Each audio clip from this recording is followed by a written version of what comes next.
So the comedy festival, the comedy night's just finished. How did it go for yourself? Yeah, it was alright. Yeah, nice people. You know, it's always difficult doing freshers gigs because like a lot of people have never been to comedy before, so they don't really know what to expect. And then we come on, like they've seen loads of stuff on like TV, and like you see them at the weeks, the Live at the Apollos, the comedy road shows, and live stand-up's very different. So in terms of going and doing a freshers gig, it's so out of their comfort zone. It's because, I mean, again, you got to think like a lot of those guys don't know, like none of the people in the audience really know who they are. They're not mates with anybody. There's no like sort of big friendship groups yet. So you've not got that sort of like element of trust between people where if you laugh at something, you don't want to be sat next to someone else who goes, "Oh God, I can't believe you laughed at that," you know. So there is that little bit, so they can be a little bit tougher. But to be honest, they were nice people. You can't really grumble. But it was just weird coming back, like sort of after all these years to come back and play. So yeah. So you obviously organised the event and got the comedians up here. Is that something you're going to keep regularly doing, being part of Sunderland Freshers and bring people back each year? If Sunderland Freshers want me to come back and do it next year, I'm more than happy to come back and do it next year. Yeah, we're happy to do that. I mean, to be honest, I got approached by Claire, who was organising things, and she said, "Oh, would you be interested in doing it? Like you're a former alumni, I believe is the word."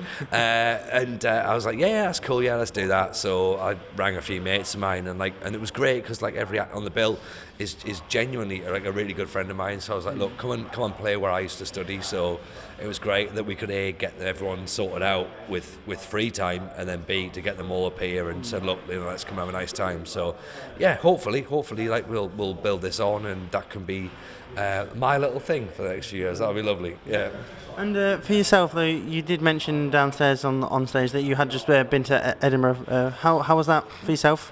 Edinburgh was brilliant, like really good. Like I expected. Like the thing with Edinburgh is expect very little, and then you can either be less disappointed or like you can be quite happy. And I expected like about that much right there, and then I got really lucky because my show title lended itself to the fact that a lot of people want to come to that show, and we then ended up selling that festival run out, which I'll be honest, I didn't expect at all. So I'm all a little bit confused by what's going to happen from it next. There's talk of a tour, but until it's in the diary, I really don't know.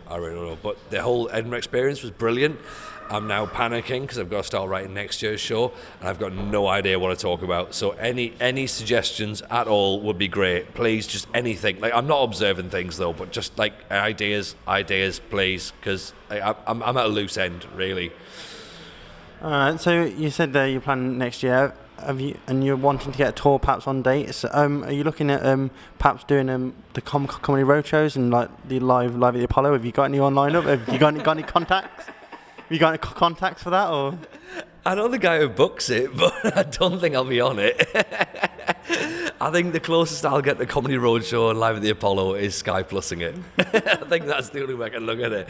Like, I don't know. I mean, like, the whole thing with comedy is it's all just been, like, proper bizarre. Like, I mean, it was about maybe a week ago or something was my 5-year anniversary, and like everything from my first gig to tonight to tomorrow night to blah blah blah, like it's been a wonderful experience. I've not expected to be where I am now and to have done the gigs that I've done and the gig with the people that I've gigged with and supported the huge megastars that I've supported.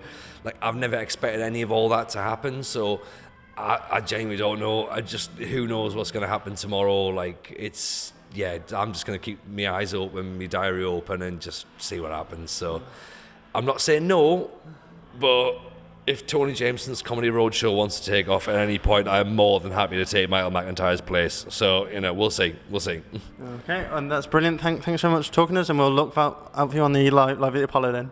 Thank you very much. No.